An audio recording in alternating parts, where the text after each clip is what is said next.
Sorry, Rex. I couldn't tell you. Because... I got an invitation. Oh, Pyra's in! Pyra's in! Just Pyra, though?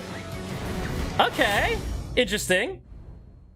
What? I thought I was gonna be in Smash. Just sit back and... Ditch the main character, let his stand do the battling. Power of the Aegis. That's like if you confirmed Star Platinum, but not Jotaro. Okay, nice. How do you smash attack with fire? Alright. Fiery swords person. I was literally playing as Roy today, so... More fiery swords person, let's go. You're pretty much owning them, and these are seasoned fighters. Oh, is there a twist? There's usually a twist. Mithra? Let me handle this.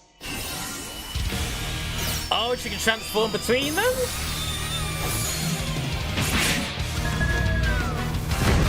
Okay, that's dope. Yes, more swords people. Let's go. Mithra! Don't blame Smash, blame video games for having too many swords in them.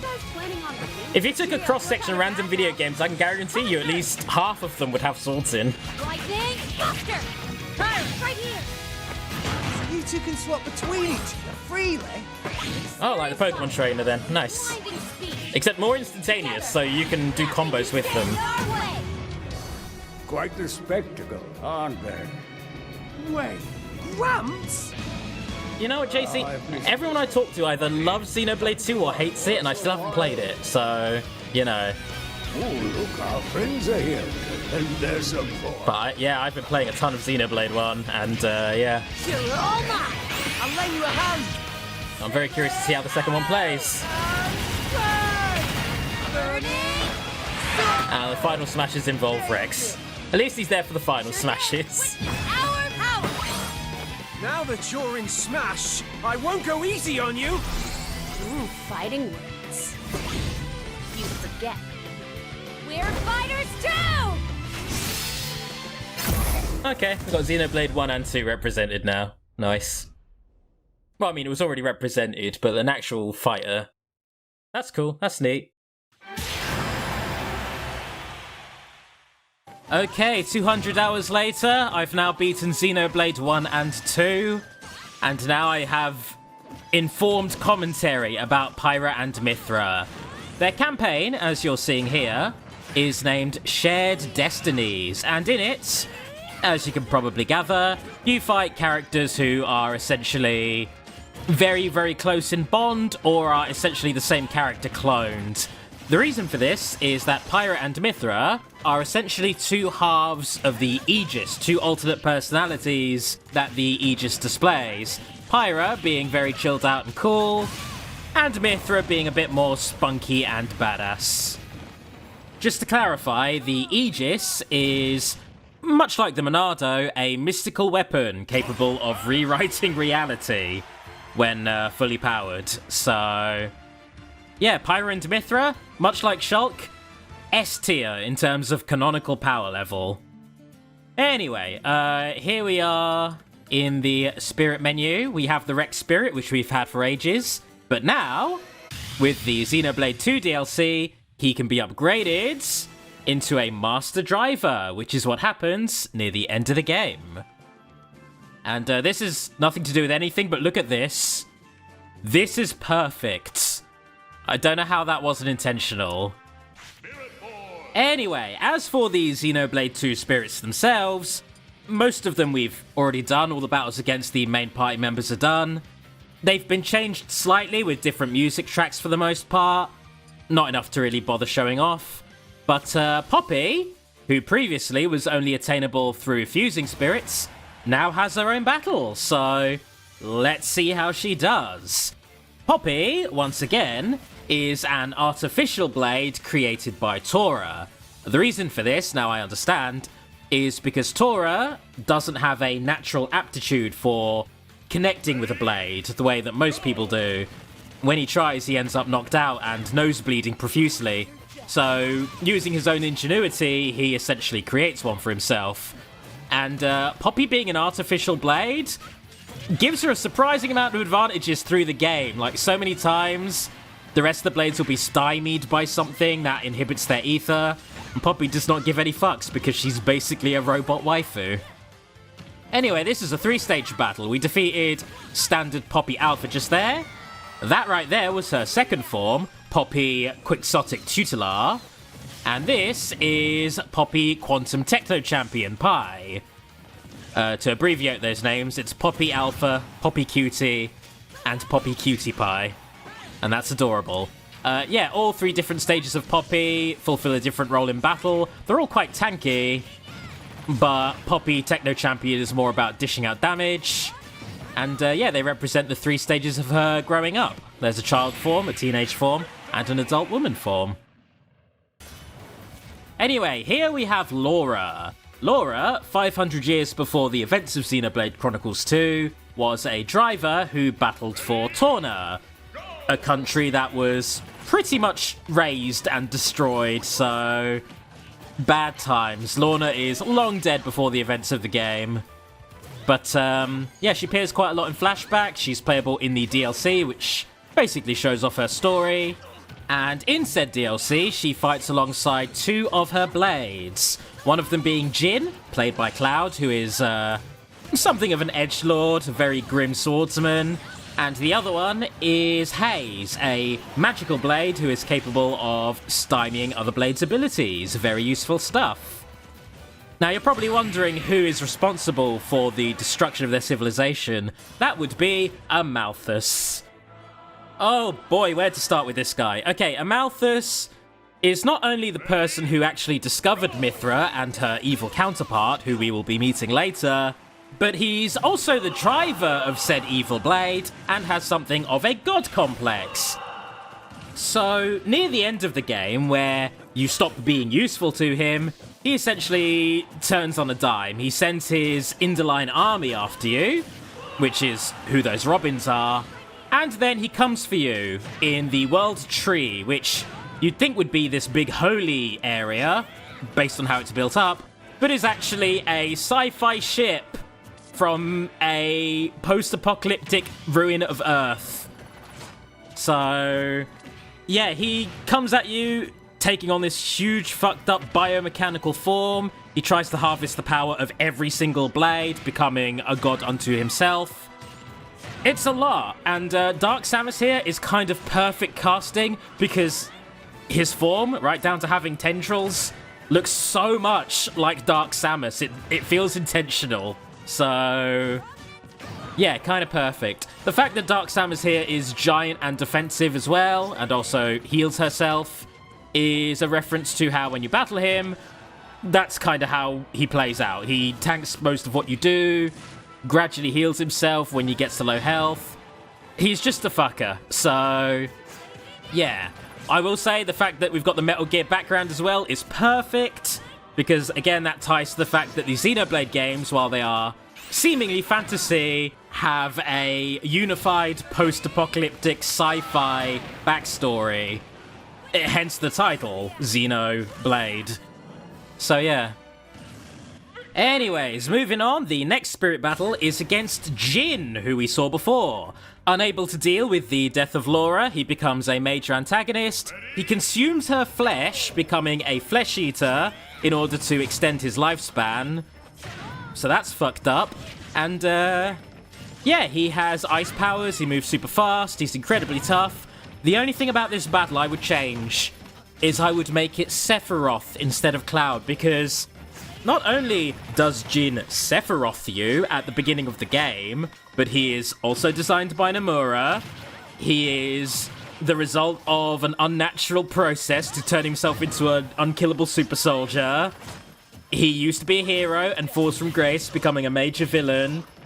He has grey hair, he wields a katana. He's basically just Xenoblade's take on Sephiroth, which sounds kind of mean now I say it out loud, but I don't mean that in a disparaging way.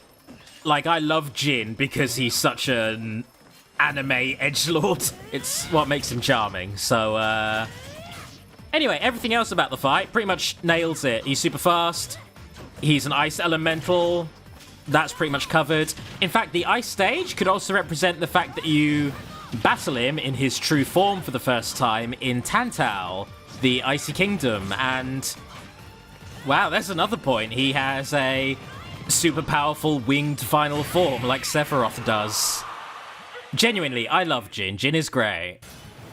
Unlike this guy, Malos, he's a fucker. He's just a scumbag. So Malos, as I mentioned before, is the evil counterpart to Pyra and Mithra, the evil Aegis, or rather, an Aegis corrupted by Amalthus's influence. So he's your main antagonist throughout the game. He wants to kill everything. He's omnicidal. It's as simple as that. But he's also kind of a dick about it. He's just really rude and mean and just a very, very horrible man. So, yeah. What I will say, another casting gripe, they've got Richter playing him with a beam sword, which I feel like you could have just used Shulk for this. Because much like Shulk, Malos wields a Monado. Malos is a Monado. So, yeah, he literally has Shulk's moveset. Monado Buster, Monado Shield, Monado Purge, all of it. He also has, like, a unique Monado move where he, like, destroys everything in his path. So, yeah. Anyway, little details about this battle, which I'm really trying to cheese but isn't working out for me.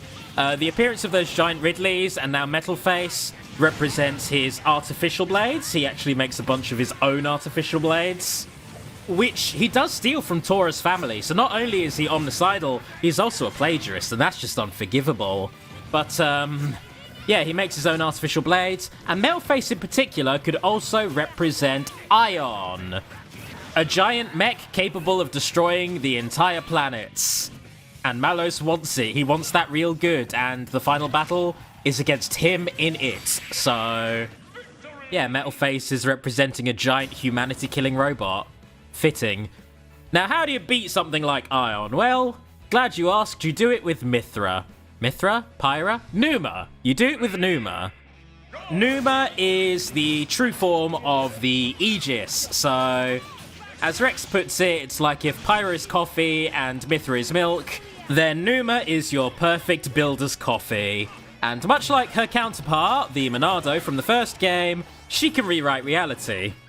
She is redonkulously powerful. In battle, you can activate her only when you and Mithra or Pyra are in perfect sync, and your party are all in sync with you, at which point you can pull out redonkulously powerful attacks that just kill everything. And that is why this battle has constant final smashes being thrown at me, because holy shit, this fight is fucking hard as balls. This took me so many attempts. And I'm fighting them with Rex, Pyra, and Mithra, which I felt like was the intentional party you were supposed to come at this with. But fuck me, though. They really do go in hard. And obviously, Numa has a very robotic kind of design. That is because, at the end of the day, she, along with Malos and Alvis from the first game, are all part of a supercomputer. A supercomputer capable of creating an entire ass universe. So, yeah, Xenoblade games are fucking fantastic. I can't believe I've been sleeping on them for this long. I'm glad that this DLC finally prompted me to get into them and to make up for the lost time, because goddamn. Oh yeah, also the end of this battle, fucking so bullshit. She becomes metal, she becomes faster. This represents her rewriting reality to keep up with Jin. But thankfully, I just about got the upper hand there. And that is Numa. That is all of the Xenoblade 2 content that's been added to the game. So, this would be the end of the video, but in the time it's taken me to play through the Xenoblades, a bunch of Spirit Board events actually hit. The first one we're going to cover today is from Hyrule Warriors Age of Calamity, the sequel to Hyrule Warriors and the alternate timeline prequel to Breath of the Wild. Fucking great game, and the first battle we have from it is Master Koga. Master Koga appears in Breath of the Wild as a boss, and him being played by King K. Rool is the most incredibly perfect thing because they're both fat and they both hoard bananas. Find me a more unique set of traits that binds two characters together. I'll wait. Anyway, Suga is also here. Whatever. So the next battle we have is Impa, as she appears in Age of Calamity. Not the little old lady she appears as in Breath of the Wild. In Age of Calamity, she's basically just a ninja, so Sheik is perfect casting.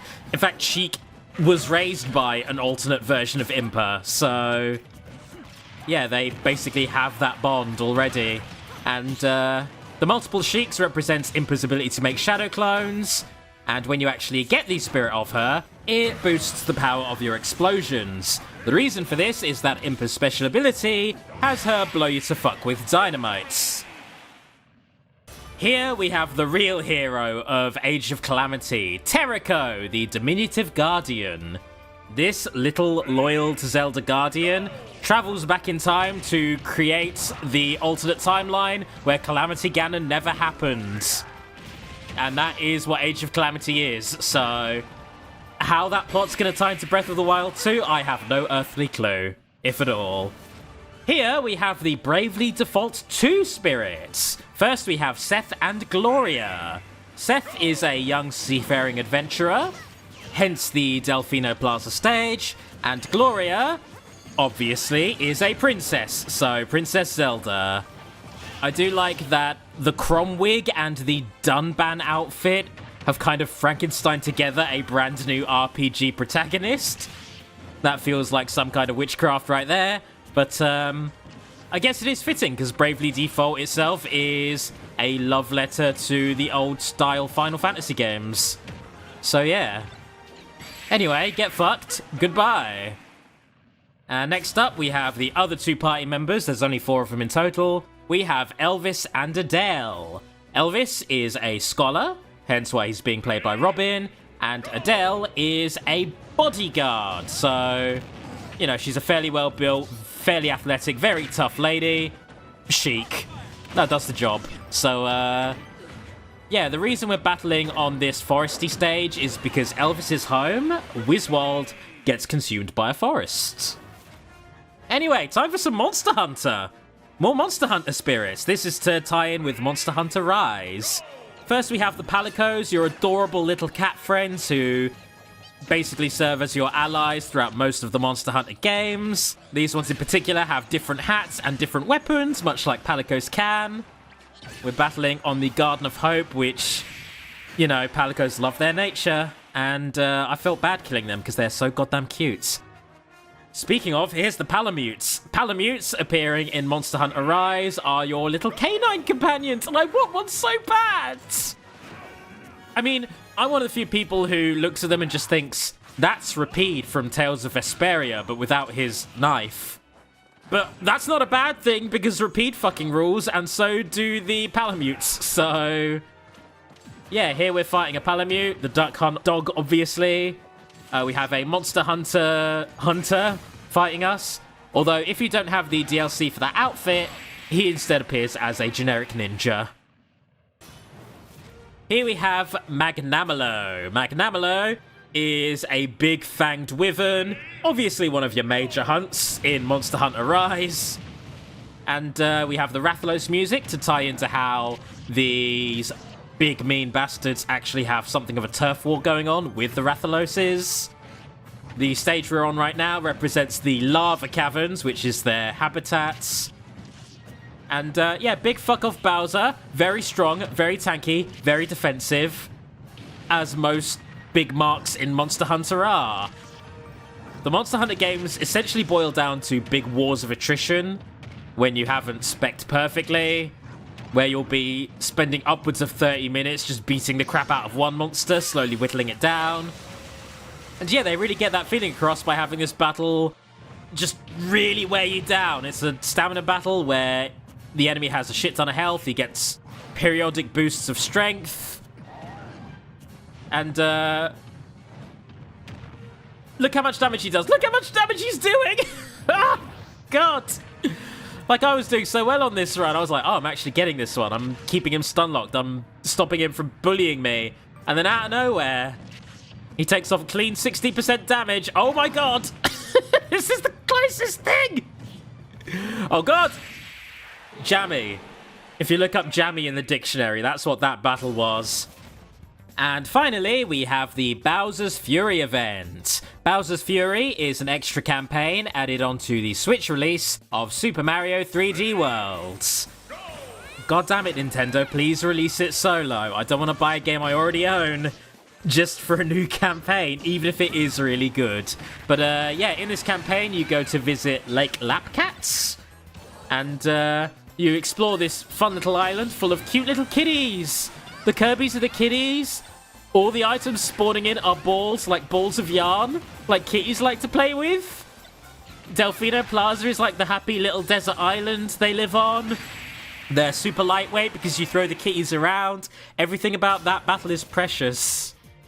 Here's Giga Cat Mario. When you collect a Giga Bell, Mario turns into a Super Saiyan lion. Being played here by a large furry man. And he's already dead. Goodbye. Teaming up with Bowser Jr. because, well, Bowser himself goes on a giant, murderous, evil rampage that even his son can't abide by.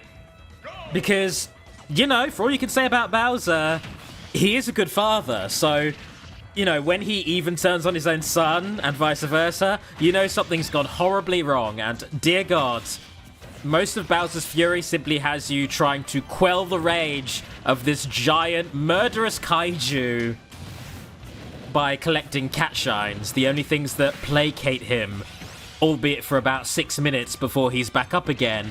And to represent that gameplay loop, we have a Bowser who keeps getting free final smashes. You have to dodge his Giga Bowser punches, or you can't win this one. You just have to get really good at timing the spot dodges, or at least the ledge dodges, because if you don't, you can't win this. It's so fucking hard. But there we go, we did it, we got it. I don't know how I got it, but I did. Thanks for watching. Come on, Mithra! Prepare yourself. Think you can take me? Think you can take me? Think you can take me? Eat that! Don't forget me! Think you can take me? Think you can take me? Think you can take me? You're better than this, Mithra!